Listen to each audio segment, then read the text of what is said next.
आईचं प्रेम कोणाला नको असतं, पण नशिबाने पंचला जन्माला येताच आईच्या खुशीऐवजी एकाकीपण दिलं.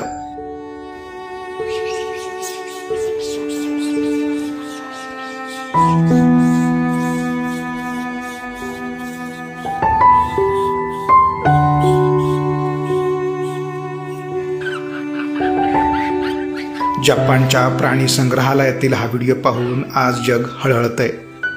रक्ताच्या नात्याने नाकारलं तेव्हा या पिल्लानं एका निर्जीव खेळण्यालाच आपली आई मानलं. त्या मऊ खेळण्याला घट्ट मिठी मारून तो तासनतास पडून राहायचा. त्या खेळण्यात त्याला आपली आई दिसायची.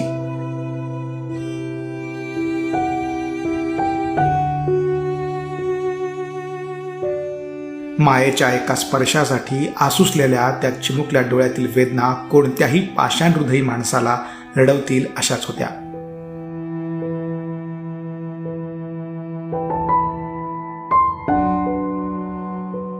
दिवस सरले.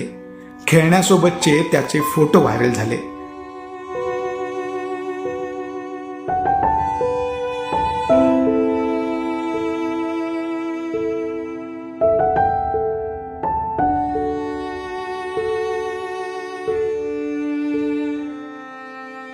आणि जगभरातून मायेचा ओघ सुरू झाला. पण निसर्गाची माया अखेर त्याला गवसलीच. प्राणी संग्रहालयाचे प्रयत्न आणि पंचचा संयम फळाला आला. ज्यांच्यापासून तो लांब पळायचा त्याच माकडांच्या टोळीने आज त्याला स्वीकारले. खेळणारा बिलगणारा पंच आता आपल्या मित्रांच्या मिठीत सुरक्षित आहे. आई फक्त रक्ताची नसते, तर जी जवळ घेते ती प्रत्येक मायाळू मिठी आईच असते.